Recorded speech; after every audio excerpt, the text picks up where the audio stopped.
L'esplanade de la chefferie de Bafan a accueilli ce samedi 18 novembre 2023 une célébration eucharistique d'ouverture des funérailles traditionnelles de Monseigneur Benoît Kala, décédé le 13 octobre dernier et inhumé le 15 novembre. De nombreuses personnes se sont retrouvées en ce lieu afin de rendre un ultime hommage à l'illustre défunt. Parmi elles, quelques personnalités administratives et politiques, à l'instar du prophète du Onkam, son Excellence Monsieur Lanyi Hari Gani, ainsi que la vénérable sénatrice Françoise Pouenet, venue rehausser l'éclat des cérémonies. Mami Nyanga, comme on l'appelle bien affectueusement, a voulu justifier sa présence et la tenue de ces funérailles traditionnelles.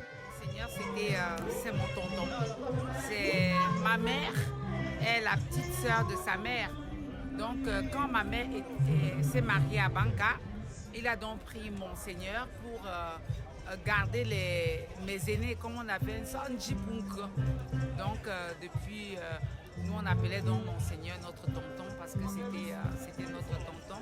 Et ces funérailles aujourd'hui, nous célébrons la vie de Monseigneur sur le plan traditionnel. Je pense que même s'il était vivant, il aurait bien voulu que ce genre de cérémonie, surtout sur le plan traditionnel, parce qu'il savait bien allier la foi et la tradition. Donc je pense que même s'il était là, il aurait bien voulu que ces funérailles, qu'après les obsèques, que les hommages, que ses frères, collègues et le Monseigneur Abraham a bien voulu organiser pour lui rendre ces derniers hommages. Il aurait bien voulu qu'il y ait l'aspect traditionnel. Donc je suis très heureuse de voir surtout que Monseigneur a marqué, pas seulement moi, de voir qu'il a marqué beaucoup de personnes, de voir donc que son nom de Karl a plutôt servi au lieu de le desservir. Parce que Karl, il a fait le tour du monde, il a fait le tour du Cameroun. La dite célébration eucharistique a commencé à 11h précises et a été présidée par Monseigneur Abraham Comé, évêque de Bafan, assisté de son vicaire général qui a prononcé l'homélie et de quelques prêtres. En face de l'autel du sacrifice, on pouvait apercevoir quelques chefs traditionnels du Onkam, dont Sa Majesté René Kamga, chef du groupement Bafan.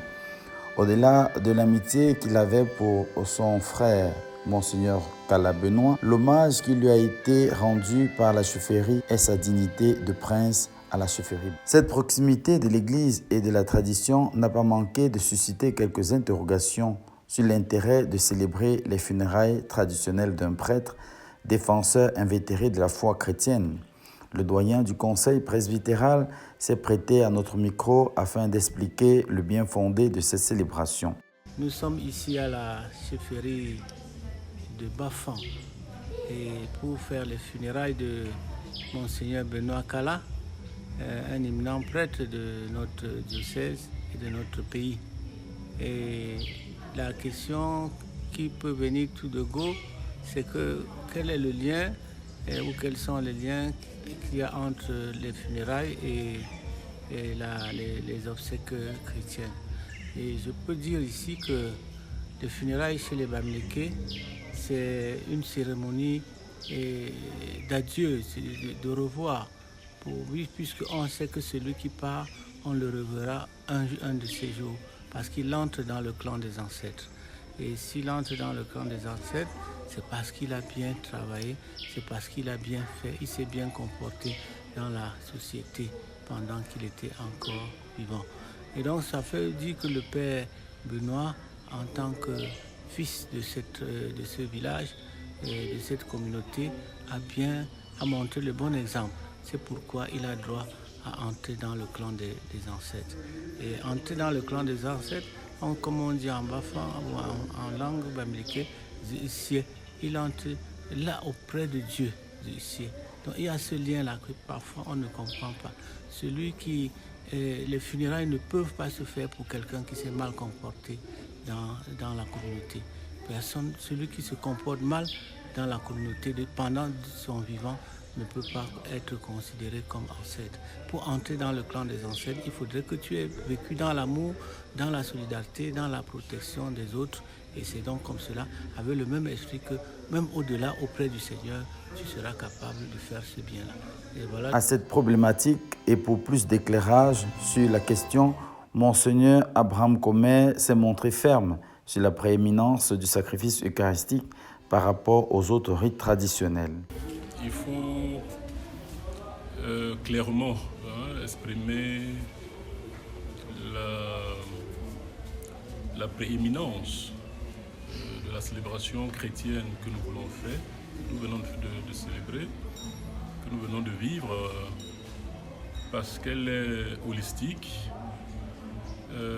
En son sein, elle rassemble déjà tout ce qui mérite de l'être. Et elle nous met directement en contact, n'est-ce pas, avec Dieu lui-même dans ces trois personnes de la Trinité. La célébration traditionnelle qui va suivre celle que nous venons de vivre a aussi le mérite d'abord de soutenir que l'amour n'est pas la fin de la vie.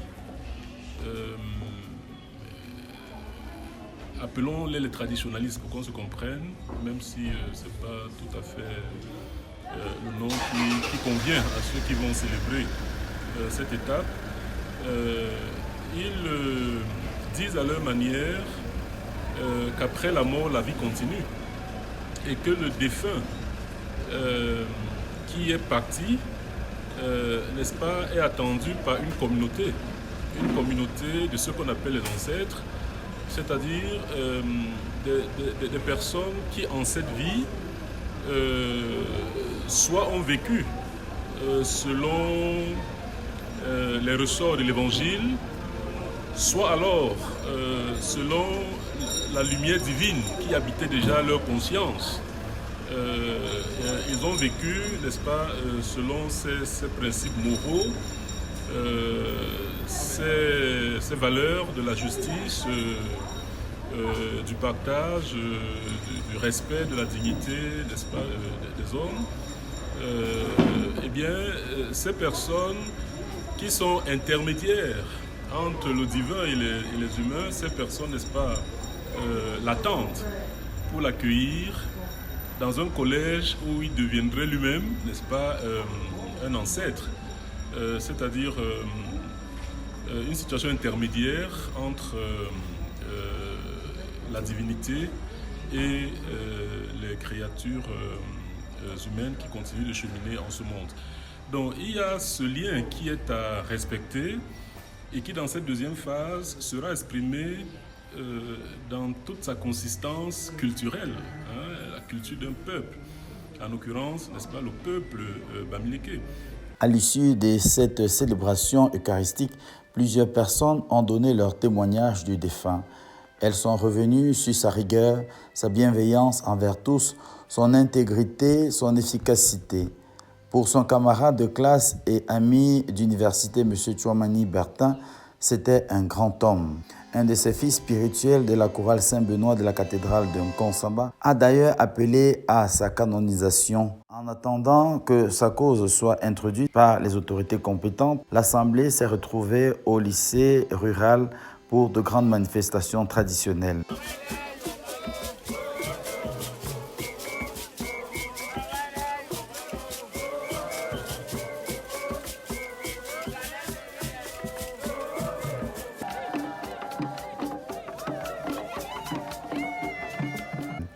Elles ont été faites de chants, de danses, de cris, mais aussi de grands spectacles devant les chefs et notabilités traditionnelles. La cérémonie s'est continuée à travers les grands buffets offerts dans la cour du lycée, mais aussi dans de nombreux domiciles affectés à cette occasion. Ainsi, la communion a été parfaite avec le défunt et ses ancêtres dans la foi comme dans la culture.